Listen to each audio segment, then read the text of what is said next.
Après avoir essayé de former un nouveau gouvernement pendant près d'un mois, le Premier ministre libanais a annoncé ce matin y renoncer. On va l'écouter, on analyse après. Alors que les efforts pour former un gouvernement atteignaient les dernières étapes, je me suis rendu compte que l'accord sur lequel j'acceptais cette mission nationale pendant cette période difficile de l'histoire du Liban n'existe plus. De plus, la ligne gouvernementale, avec les spécificités que j'ai mises, a échoué.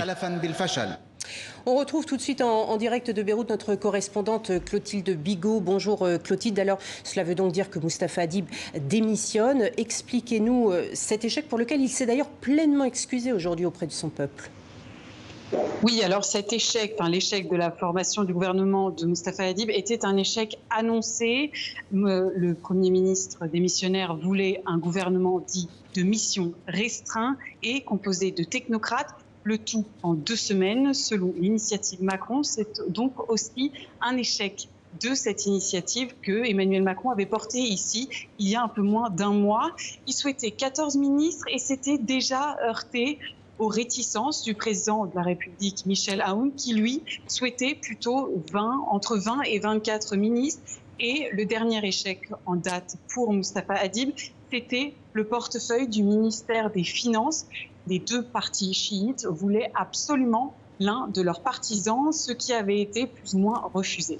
Alors maintenant, que va-t-il se passer? Vers quoi se dirige le pays?